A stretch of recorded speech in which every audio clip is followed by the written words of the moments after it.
Chicken ஜாலூர் murtabak தான் இன்னைக்கு செய்ய போகிறோம். இந்த முர்த்தபா செய்கிறதுக்கு ஃபஸ்ட்டு நம்ம ஸ்டஃபிங் ரெடி பண்ணிக்கலாம். அடுப்பில் ஒரு பாத்திரம் வச்சு அதில் 4 டேபிள் ஸ்பூன் ஆயில் சேர்த்துக்கலாம். 3 பெரிய வெங்காயத்தை நீளமாக கட் பண்ணி வச்சுருக்கேன், அதையும் சேர்த்து நல்லா வதக்கிக்கலாம். வெங்காயம் இந்த அளவுக்கு வதங்கின பிறகு 3 டீஸ்பூன் அளவு இஞ்சி பூண்டு பேஸ்ட்டு சேர்த்து அதோட பச்சை வாசனை போகிற வரையும் வதக்கிக்கலாம்.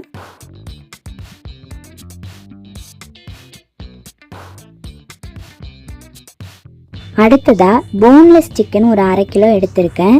குட்டி குட்டி பீஸாக கட் பண்ணி சேர்த்துக்கலாம், இல்லைன்னா கடைகளில் கீமான்னு கேட்டால் அவங்களே கட் பண்ணி கொடுத்துருவாங்க. இப்போது மசாலா பொருட்களை சேர்த்துக்கலாம். 1 டீஸ்பூன் மஞ்சள் தூள், 1 டேபிள் ஸ்பூன் மிளகாய்த்தூள், 1 டேபிள் ஸ்பூன் ஜீரகத்தூள், 1 டீஸ்பூன் உப்பு. இது எல்லாத்தையும் நல்லா சேர்த்து கலந்துக்கலாம். மூடி போட்டு மூடி ஒரு 15 நிமிஷம் லோ ஃப்ளேம்லேயே வச்சு இதை வேக வச்சுக்கலாம். 15 நிமிஷத்துக்கு அப்புறம் கொஞ்சம் கேரட்டை கட் பண்ணி சேர்த்துக்கலாம். இந்த கேரட் வெந்து வர்றதுக்கு ஒரு 5 நிமிஷம் மூடி போட்டு வேக வச்சுக்கலாம்.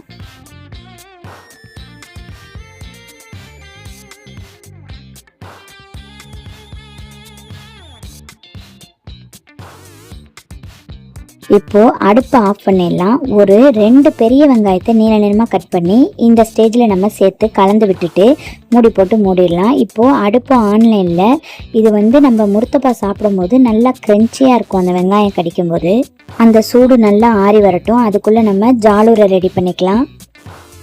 ஒரு மிக்சி ஜாரில் ஒரு 20 சின்ன வெங்காயத்தை தோல் எடுத்து சேர்த்துட்டு ஒரு 2 டேபிள் ஸ்பூன் பெருஞ்சீரகத்தை சேர்த்து கொஞ்சமாக தண்ணி சேர்த்து இதை நல்லா பட்டு போல் அரைச்சி எடுத்துகிட்டு வந்துடலாம். நான் இன்றைக்கி இந்த ஜாலூர் செய்கிறதுக்கு 1/2 கிலோ மைதா எடுத்திருக்கேன். மைதா மாவை சேர்த்துட்டு நாம் அரைச்சி ரெடி பண்ணி வச்சுருக்க வெங்காயம் பெருஞ்சீரகத்தை ஒரு வடித்தட்டு வச்சு வடிகட்டிக்கலாம். வடிகட்டிட்டு கொஞ்சம் கொஞ்சமாக தண்ணி சேர்த்து இதை நல்லா வடிகட்டி எடுத்துக்கலாம். இந்த மாவுலேயே ஒரு முட்டையை உடைச்சி சேர்த்துக்கலாம். நல்லா கலந்து விட்டுக்கலாம்.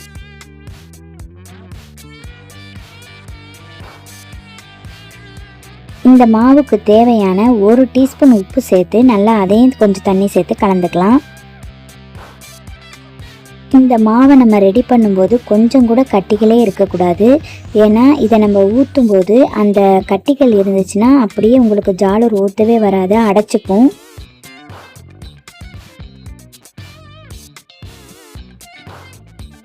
கொஞ்சம் கலருக்காக மஞ்சத்தூள் சேர்த்துக்கலாம். ஒரு 1/2 டீஸ்பூன் மஞ்சத்தூள் சேர்த்து நல்லா கலந்துட்டு கட்டிகள் இல்லாமல் இருக்க மிக்சி ஜாரில் போட்டு அதை நல்லா அடித்து வடிகட்டிக்கலாம். இப்போ ஜாலூர் செய்ய மாவு ரெடியாக இருக்குது பாருங்கள். ரொம்பவும் தண்ணியாக இல்லாமல் ரொம்பவும் கெட்டியாக இல்லாமல் இந்த பதத்துக்கு நம்ம ரெடி பண்ணி வச்சுக்கணும். ஜாலூர் ஊற்றுறதுக்குனே ஒரு டம்ளர் இருக்குங்க, கீழே ஹோல் இருக்கும். அதில் நம்ம மாவை ஊற்றி இப்படி கொஞ்சம் கொஞ்சமாக நம்ம பூ போல் டிசைன் போட்டுக்கலாம். உங்களுக்கு தெரிஞ்ச ஏதாவது ஒரு டிசைன் போட்டு இதை ஒரு தோசை மாதிரி மொத்தமாக ஊற்றிடாமல் இதை போல் ஜாலூர் குவளையில் ஊற்றிக்கோங்க. ஊற்றி 1 நிமிஷத்துலேயே நம்மளுக்கு இந்த ஜாலூர் ரெடி ஆகிடும். கொஞ்சமாக ஆயில் சேர்த்து திருப்பி போட தேவையில்லை, அப்படியே எடுத்துடலாம். இதே போலயே நம்ம எல்லா மாவையும் சுட்டு ரெடி பண்ணி வச்சுக்கணும்.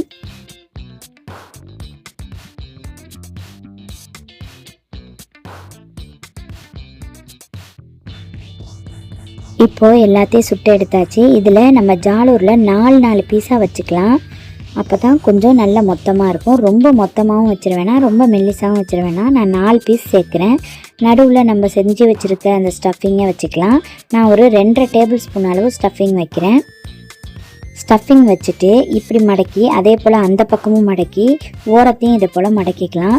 இதே போலயே எல்லாத்தையும் நம்ம ரெடி பண்ணி ரெடியாக வச்சுட்டு அதுக்கப்புறம் சுட ஆரம்பிக்கணும்.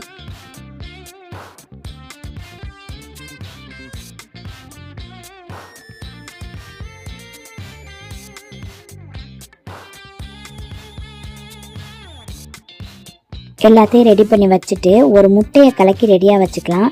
இப்போ தோசை கல்லில் நம்ம ரெடி பண்ணி வச்சுருக்க அந்த ஜாலூரை போட்டு கொஞ்சமாக ஆயில் சேர்த்து மேலே முட்டை கலக்கி வச்சுருக்கோம் இல்லையா, அதை ஒரு 2 டேபிள் ஸ்பூன் 3 டேபிள் ஸ்பூன் அளவு சேர்த்துக்கலாம்.